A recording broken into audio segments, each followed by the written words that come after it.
Europe 1. Le grand direct des médias, Jean-Marc Morandini. Sur le petit écran, il y a de plus en plus d'émissions qui parlent d'alimentation, qui parlent de cuisine. Il y a bien évidemment les concours de cuisine qu'on a l'habitude de voir sur toutes les chaînes, mais il y a également de plus en plus d'enquêtes et de reportages autour de l'alimentation. Pourquoi cette mode? Pourquoi ce carton d'audience à chaque fois? Pour en parler avec nous, Norbert Tarrer. Bonjour Norbert. Bonjour Jean-Marc, bonjour Julie, vous allez bien? Oh là, vous êtes en forme, dis donc. Ouais, là, Toujours. Chef cuisinier, animateur, humoriste aussi? Oh, juste chef sur scène, ouais, ça suffira. Mais humoriste un peu quand même, non? Comique. Vous montez sur scène pour faire rire? Ouais. C'est votre spectacle Norbert Chaud Patate, c'est dès demain et jusqu'au 28 octobre au théâtre Trévise à Paris. Oui. Un mot d'abord sur le sujet qu'on avait envie d'évoquer aujourd'hui, sur ces émissions qui se multiplient. À la fois, on en a déjà parlé ensemble, ces émissions de concours, ça c'est clair, mais il y a de plus en plus de reportages qui dénoncent l'alimentation, qui dénoncent les excès de l'alimentation. Vous pensez que c'est bien ou ça risque de faire peur? Non, moi, quand j'entends tout ça, je me dis, mais pourquoi ils l'ont pas fait avant? Pourquoi on l'a pas fait avant? Pour alerter les gens. Aujourd'hui. Oui, mais on dénonce tout. On dénonce le saumon, on dénonce le poulet, on dénonce. Enfin, on mange plus rien. On dénonce. C'est-à-dire que les journalistes font ce qu'ont pas été capables de faire les politiciens.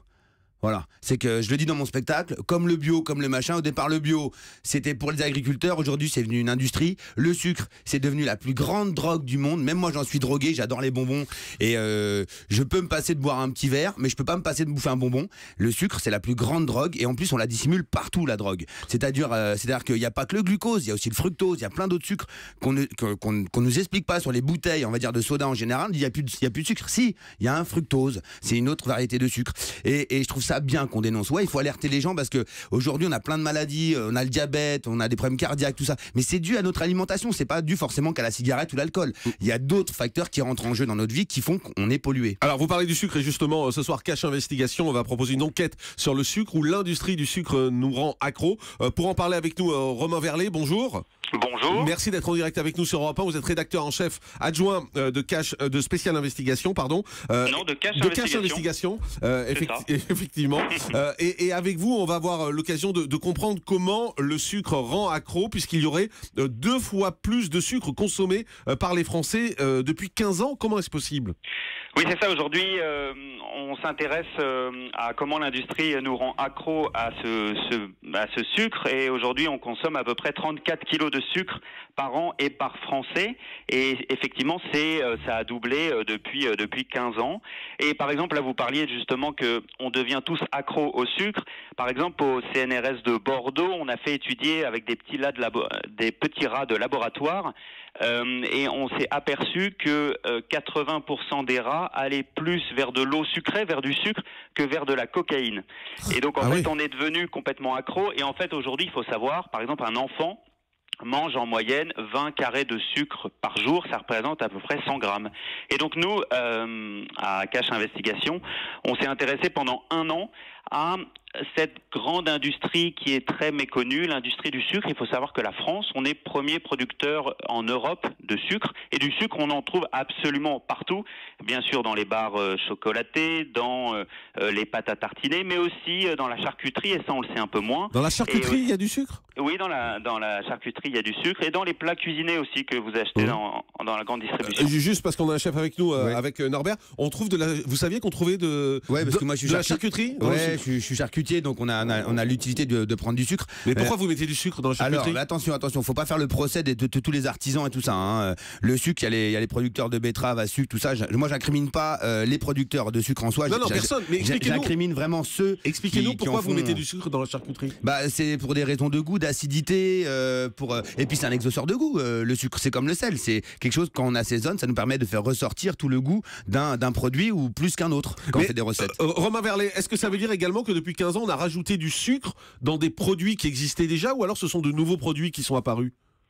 Écoutez, le sucre est toujours extrêmement présent. Il est effectivement partout dans l'alimentation. Et nous, ce qui nous a intéressé, notamment, vous savez, là, c'est par exemple ce matin, moi, j'ai donné des céréales à ma fille, et sur les paquets de céréales, il y a toujours les informations nutritionnelles. Alors, je sais pas si vous êtes déjà amusé à regarder ça quand vous n'êtes pas très bien réveillé le matin, mais on n'y comprend absolument rien. Et nous, on essaie de décrypter justement ce tableau, ces chiffres, ces pourcentages. Et en fait, on révèle ce soir dans Cache Investigation que alors que c'est des céréales pour nos enfants, en fait, c'est calculé pour les adultes. En fait, c'est plutôt pour 200 kilocalories par adulte, et non pas pour les enfants. Et en fait, c'est un discours en fait qui est introduit depuis l'école.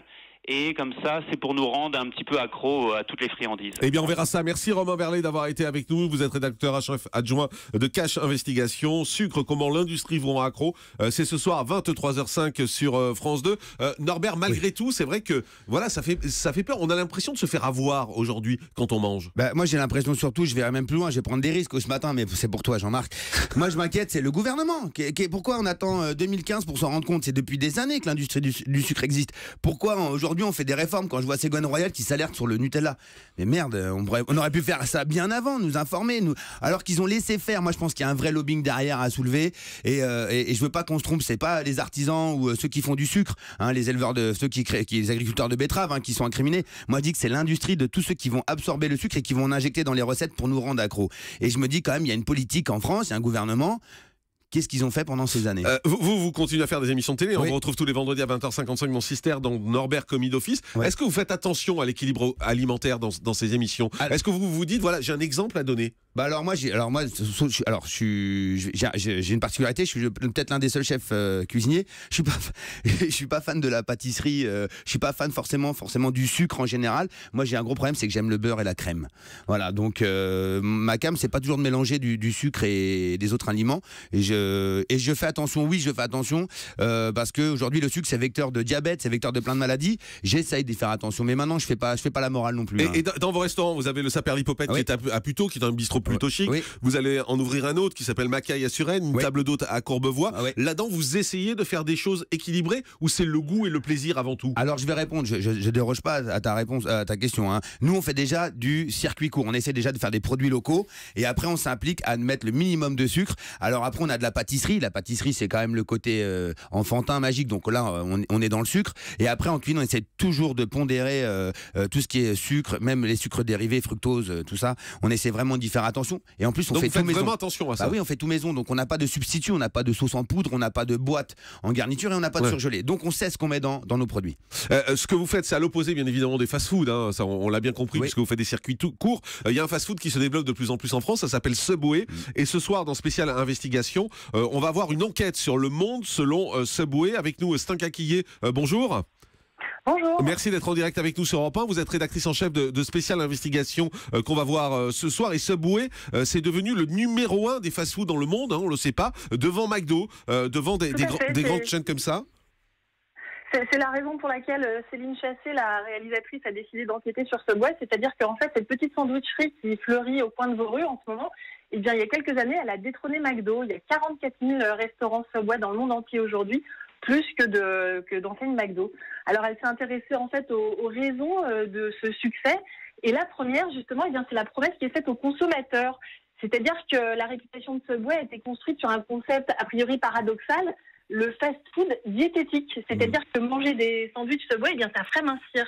Alors, vous découvrez ce soir dans l'enquête de Céline Chassé qu'en réalité, dans la pratique, eh bien, c'est une autre histoire et que manger un sandwich Subway, ça peut être aussi calorique qu'un menu McDo. Ah bon, pourtant c'est là-dessus que ça a fait son succès. Moi je me souviens aux États-Unis quand j'ai découvert Subway, il y avait même de grandes campagnes et il y avait des témoins qui disaient j'ai maigri en mangeant tous les jours chez Subway par exemple. Tout à fait, c'est Jared Fogle qui est devenu d'ailleurs le porte-parole de Subway depuis. Qui a fait plein de spots publicitaires, d'émissions télé pour dire voilà, moi j'ai mangé des sandwichs Subway uniquement pendant plusieurs mois et j'ai perdu plusieurs dizaines de kilos, donc faites comme moi. Alors l'enquête de Céline, en fait, ce qu'il y a d'étonnant, c'est qu'en partant d'un sandwich soi-disant diététique, on arrive dans un paradis fiscal. Donc voilà, c'est la fast-food peut mener très très loin. Et on reste pas uniquement sur l'aspect alimentaire, parce qu'en effet, je crois qu'il y a eu quand même beaucoup de reportages déjà sur ce sujet. Donc on a décidé de fouiller un peu plus et de s'intéresser aussi à une autre promesse de Subway, qui est la promesse faite aux restaurateurs qui ouvrent des restaurants Subway en France et dans le monde entier. C'est ce que vous découvrirez ce soir. Et donc là, Céline est allée rencontrer des franchisés qui ont fait faillite, qui ont tout perdu, des avocats et même des banquiers. Et en fait, tous sont unanimes et considèrent que c'est un système qui ne peut pas fonctionner et qui n'est qu'à l'avantage de Subway. Et c'est comme ça qu'on arrive à la fin du reportage aux paradis fiscaux. où Céline met à jour en fait les systèmes d'optimisation fiscale pratiqués par la chaîne de fast-food. Eh bien, c'est ce qu'on découvrira ce soir. Merci Stan Kakeye d'avoir été avec nous, rédactrice en chef de Spécial Investigation. C'est ce soir à 23h sur Canal. Vous êtes fan des fast-food, Norbert, ou vous faites partie de ceux qui détestaient ça? Non, j'ai grandi, je suis dans les années 80, génération 80, donc j'ai grandi avec McDo, Quick, Burger King, moins sandwich par hasard. Ça existait moins en fait, les Subway par exemple. Mais ça me surprend pas tout ça, parce qu'en fait aujourd'hui quand même l'alimentation en général, que ça soit cuisine et autres produits dérivés, c'est du lobbying, et je pense qu'aujourd'hui si on entend très peu les politiciens en parler, c'est parce que si on touche à l'alimentation, on va toucher à l'emploi, et je pense qu'ils vont être pris entre deux poids deux mesures. On peut alerter l'opinion publique, mais on pourra pas y toucher parce qu'il y a tellement de millions d'emplois que faire machine arrière aujourd'hui, ça va nous coûter très cher. Alors l'alimentation s'appelait, on le voit, un mot sur vous, sur vos émissions justement. Oui. Donc je l'ai dit, il y a Norbert Commis d'Office, c'est tous les vendredis à 20h55 sur Sister. Il y a d'autres projets? Il y a d'autres projets, on prépare, alors j'espère, on a essayé de faire un petit pilote sur M6. C'est sur quoi futur programme. Je serai en plateau, on va dire ça comme ça. Dis-nous les grandes lignes. De la cuisine déjà. Oui, mais quoi? Ah, Jean-Marc. C'est un Prime ou c'est un Access? Ça va être un Access. C'est un Access. Ouais. Pour quand? On va faire un essai pilote fin novembre, voir si je suis bon. Parce qu'il faut que j'apprenne à parler français, Jean-Marc. Mais juste le concept, c'est quoi? C'est de la cuisine. Oui, mais c'est vaste la cuisine. Non, le petit mot. Juste pour nous expliquer. Ah, ça va être à l'américaine. Voilà, je le dis, ça va être à l'américaine. C'est-à-dire c'est la cuisine devant du public? Ouais.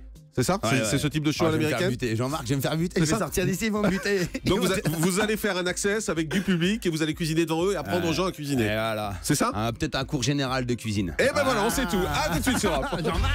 Jean-Marc Morandini sur Europe 1. Le Grand Direct, 9h midi.